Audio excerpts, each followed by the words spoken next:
Boker Tov, Shalom Aleichem, j'espère que tu vas bien. On est vendredi, veille de Shabbat. La paracha qu'on lira Be'ezrat Hashem ce Shabbat, elle s'appelle Parashat Noach. Une paracha très très riche. Mais n'oublie pas, aujourd'hui c'est la Hilula de Maran Rav Ovadia Yosef Zatzal. Et on va commencer le cours. Dans notre paracha, il y a 153 psukim. Il n'y a aucune mitzvah dans la paracha.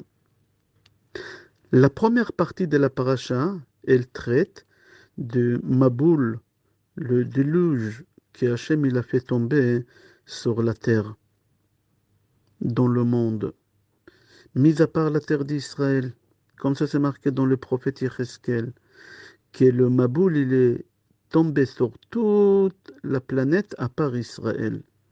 Et pour qu'Hachem il a fait tomber le déluge, parce que les gens ils ont fauté. Et c'était la seule réparation. Noach, il est appelé dans la paracha Ish Tzadik, lui qu'il a été choisi par Hachem pour survivre au Maboul, avec toute sa famille, avec sa femme, ses 3 enfants, ses 3 belles-filles. Et lui et sa femme, Noach et sa femme, ils ont rétabli l'humanité à nouveau. Avant le déluge, Hachem, 120 ans avant le déluge, Hachem ordonne à Noach de construire une arche. Et c'est là-bas où ils vont s'abriter, lui, sa femme, ses 3 enfants et les belles-filles et tous les animaux qui sont cachés. La pluie, elle est tombée pendant 40 jours et 40 nuits sans stop. À quelle date? Le 17 Cheshvan. Là, on est pendant le mois de Cheshvan. Le 17 Cheshvan, 1656 à la création du monde. Aujourd'hui, on est en 5783. Alors, je répète, le 17 Cheshvan, 1656, le déluge, il a commencé à tomber pendant 40 jours. Et il a arrêté le 27 Kislev, 1656. Le 10 Tammuz, 1656, Noach, il prend le corbeau, il le fait sortir par le Tzohar, par la fenêtre. Le 17 Tammuz, 7 jours après, il envoie la colombe. Et en fin de compte, Noach il sort de la Teva le 27 Cheshvan 1657. C'est-à-dire que Noach il est resté dans la Teva avec toute sa famille et les animaux pendant 1 an. La Teva, elle s'est posée, c'est marqué dans la paracha, Al-Hare Hararat, sur les montagnes qu'on les appelle Hararat. De nos jours, ça se trouve aujourd'hui en Turquie. Dans la suite de la paracha, dès que Noach sort de la Teva, la première chose qu'il fait, il plante une vigne. Il y a du raisin qui y pousse. Il prend le raisin, il fabrique du vin. C'est-à-dire 2 heures après qu'il est sorti de l'arche, Noach, il buvait du vin, il s'est saoulé. Cham, son fils, il ne veut pas avoir encore un frère. Il castre son père quand il voit que son père, il était sous, nu. Il raconte à ses frères Shem et Yefet que papa il est nu. Et les 2 frères, ils prennent une couverture, ils rentrent pudiquement, ils couvrent leur père. Noach, quand il prend conscience de ce que son fils Ham il a fait, il maudit Kenan, le fils de Ham. Il bénit Shem et Yefet pour ce qu'ils ont fait. La suite de la paracha s'est rapportée.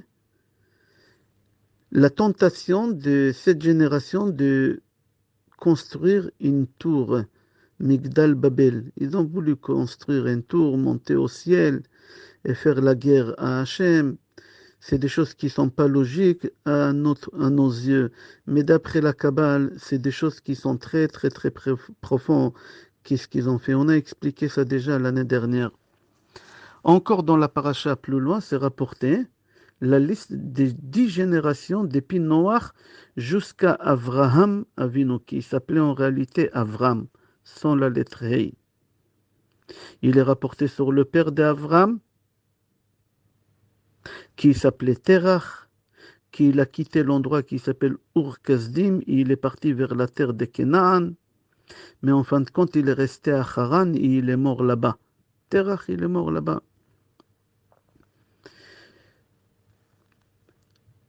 Au moment qu'Akadosh Baruch Hu ordonne à Noach de construire la Teva, Noach il avait 500 ans.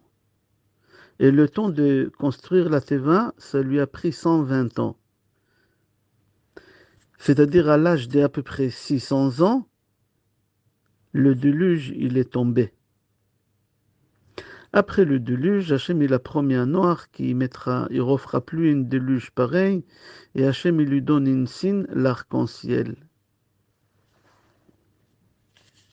Pourquoi la Teva, ça a pris autant de temps pour la construire 120 ans? C'est pour prendre conscience à toutes les personnes qui voyaient Noach qui construisait la Teva et lui demandaient mais qu'est-ce que tu fais? À ton âge, tu construis une chose pareille. Et il leur disait qu'il y a le déluge qui va arriver si vous n'allez pas prendre conscience de vos actions. Noach, quand il a construit la Teva, il était obligé d'aller chercher les arbres de Babel, de Bagdad, comme ça c'est marqué. Pour des raisons qu'on a expliquées, parce que la terre où il a habité, Noach, elle était imprégnée de l'impureté.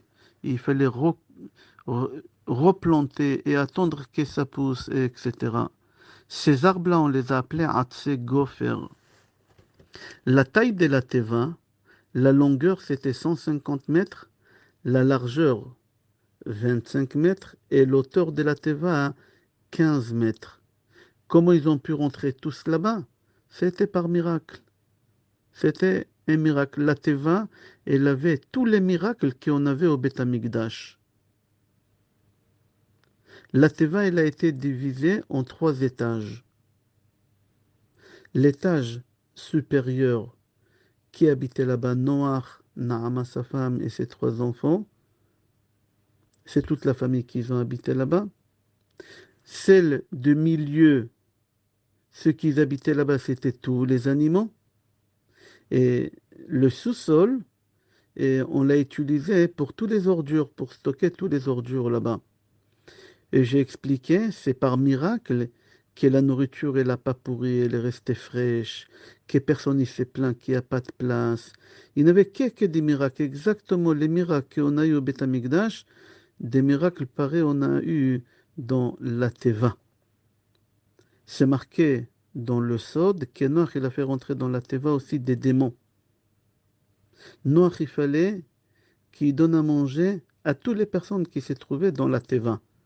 Pendant 1 an, il s'est occupé d'eux. C'est rapporté dans le Midrash qu'un jour, Eliezer, le serviteur d'Abraham, il a rencontré Shem, le fils de Noach. Et il lui a dit, raconte-moi tout ce qui s'est passé dans la Teva pendant l'année. Et comment vous avez pu survivre cet état-là. Comment vous avez pu faire nourrir tous les animaux. Et Shem, le fils de Noach, il lui dit, on a souffert énormément. C'était pas facile parce qu'il y a des animaux qui mangent à une certaine heure. Il y a des animaux à une autre heure. Il y a des animaux qui mangent le soir. Il y a le jour. Alors on ne pouvait pas dormir pendant 1 an, on n'a pas fermé l'œil. Un jour, il raconte Shem, papa, il a ramené la nourriture au lion en retard. Et le lion, il s'est mis en colère. Et il a donné un coup de patte à mon père. Et mon père, il boitait pendant toute sa vie. Ils ont souffert énormément. Avraham Avinu, quand il a entendu toute cette histoire, il a dit, si on a eu de la pitié sur des animaux, Akadosh Baruch Hu leur a sauvé la vie, moi j'aurai de la pitié sur des êtres humains, et je vais donner à manger et à boire aux êtres humains gratuits. Et c'est pour ça qu'il a construit Eshel. Il a construit des hôtels qu'on les appelait Eshel, Achila, Shtiya, Lena. La question qu'elle se pose, pourquoi nous, les Bnei Israël, on s'appelle au nom d'Abraham, Béné Abraham, les enfants d'Abraham. Puisque l'humanité, elle a recommencé à partir de Noach, on doit s'appeler Béné Noach. En réalité, c'est les nations qu'on les appelle Béné Noach, ceux qui font les Sheva Mitzvot. La Gemara, elle répond et dit que Noach, il était tzaddik. Peut-être même plus qu'Abraham Avinu. La différence entre Abraham et Noach, que Noach, il était égoïste. Il a pensé à lui. Il a pensé à sa famille. Il n'a pas pensé à l'humanité. Qu'Avraham Avinu, c'est le contraire. Un juif, il doit se comporter comme Avraham Avinu pour aider les autres. Le but pourquoi Hachem il t'a ramené au monde, c'est pour faire du bien à l'autre, pas à toi. La relation que Noach il avait avec Hachem, elle était exceptionnelle, elle était très très bonne. Mais la relation que Noach il avait avec sa génération, avec les êtres humains, pas bonne du tout. Il faut que tu saches que Noach il a construit la Teva clou après clou, planche après planche, pendant 120 ans, comme Hachem il a ordonné. Et pendant toute cette période-là des 120 ans, il n'a pas eu l'idée d'essayer d'annuler ces décrets pour sauver l'humanité, pour sauver le monde, qu'il ne soit pas exterminé. Il a pensé qu'à lui. Par contre, Abraham Avinu, il était différent de Noach.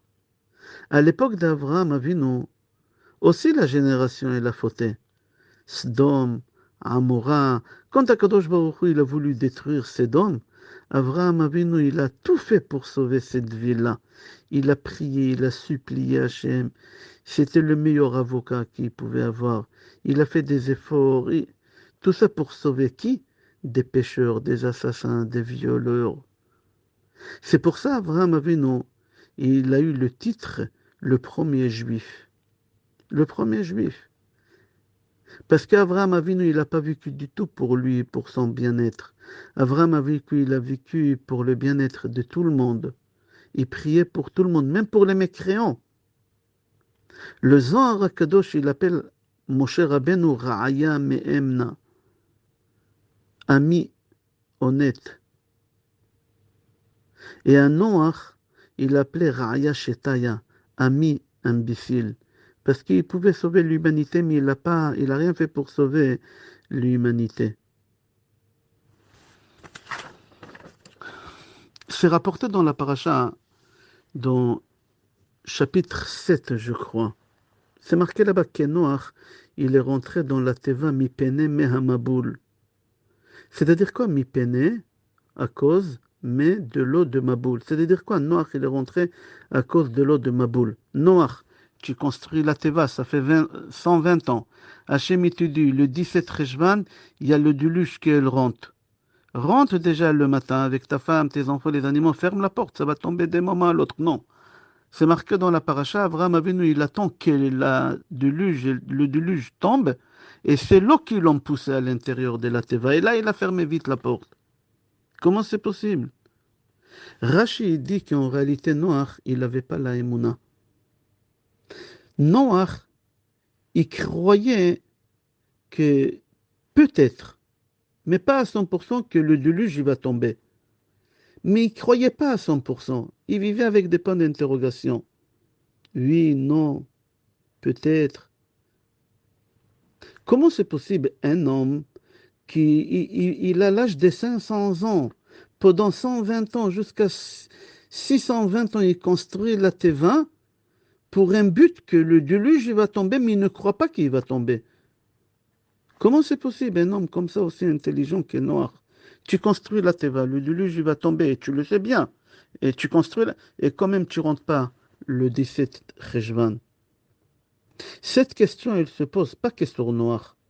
Sur toi aussi que tu m'écoutes, sur moi-même que je parle, sur nous tous. Nous tous, on croit qu'Akadosh Baruch Hu, c'est lui qui donne la santé, c'est lui qui donne la parnassa, c'est lui qui nous règle tous nos problèmes, c'est lui qui tient le volant, c'est lui qui tient le guidon. Et quand même, nous tous, on vit avec des points d'interrogation, avec des inquiétudes, avec des peurs. Noach aussi, il a vécu la même chose que nous. Il avait la émouna, oui, le déluge, il va arriver, la preuve. Je travaille pendant 120 ans. Nous aussi, aujourd'hui, en 2022, on sait qu'Akadosh Baruch Hu, il est là, il existe, il gère le monde, c'est lui qui donne la santé, la parnassa, les enfants. Mais quand même, on a des points d'interrogation, on n'est pas sûr, peut-être oui, peut-être non. Comment c'est possible? On est intelligent, on est la couronne de la création du monde. Hachem, il nous a donné le savoir, la sagesse. La réponse est parce que on ne sait pas comment vivre la émouna et intérioriser la émouna en nous. L'ordre des lettres alphabétiques, c'est pas pour rien. D'abord, il y a Aleph, après Bet, après Gimel, après Dalet, après Hey, et etc. Tout ça pour te dire, la première lettre, c'est Aleph. Toi, juif, la première chose que tu dois vivre avant la Torah, Aleph, c'est Emouna. Emouna. Je crois très très fort qu'Akadosh Baruch Hu, il s'occupe de moi, de mon bien-être. Hachem, il s'inquiète pour mon bien-être plus de ce que je m'inquiète moi-même de mon bien-être. Ça, c'est la Emouna. Tu dois vivre la Emouna. Tu dois avoir cette foi que Hachem, il est avec toi, il t'accompagne, il te protège, il ne te laissera pas tomber. C'est avant la Torah. Deuxième chose, avant la Torah, bitachon, bet. Aleph d'abord, Emouna, après bet, bitachon. Bitachon, c'est quoi? Bitachon, qui a Kadosh, Baruch Hu, Ani Batuach, qui me fera que du bien. Tout ce qui est pas bien, il va l'éloigner de moi. Ani Batuach, tout ce qui m'arrive, c'est Hachem qui le fait, c'est personne qui le fait. Gimel, Gomel Chassadim. Gimel, Gomel Chassadim, Akadosh Baruch Hu, il fait que du bien. Que du bien, gratuit. Chesed, c'est gratuit. Même si je n'ai pas de mérite, Hachem il me fera du bien. Après Dalim, pauvre, je suis pauvre. C'est-à-dire toutes les lettres alphabétiques qui sont en ordre comme ça pour te dire, Vila Emouna avant tout. Pourquoi? Parce qu'on a du mal à croire. C'est exactement ce qu'il a traversé Noach, le pauvre. Les 10 commandements, ils commencent avec quelle lettre? Aleph, Anochi. Pour te dire qu'avant les 10 commandements, déjà la Emouna, tu dois avoir. La Torah, elle commence avec quelle lettre? Bet, Bitachon. Pour te dire qu'avant la Torah, tu dois avoir le Bitachon. Emouna et Bitachon, c'est avant les 10 commandements, c'est avant la Torah, c'est avant tout. Ça sert à rien de mettre les tuilines, de faire la Torah, mitzvot, etc. Et tu n'as pas la Emouna comme Noach, et tu n'as pas le Bitachon, qu'Hachem il s'occupe de ton bien-être et que c'est Hachem qui fait tout. Tu as une grosse barbe et un gros chapeau et tu te disputes avec quelqu'un qui t'a dit un mot à travers. Mais c'est pas lui, c'est Hachem. Et c'est pour ton bien. C'est marqué dans Chovat Alvavot. C'est quoi Bitachon? Que l'homme, il doit se dire, je suis, bitachon c'est battoir, je suis sûr et certain, qu'Akadosh Baruch Hu, il va me ramener tout ce qui est bien pour moi, tout ce que j'ai besoin, et toutes les choses que je crois que j'ai besoin, mais ils me font du mal, Hachem, il va l'éloigner de moi. C'est Hachem qui me ramènera que des bonnes choses.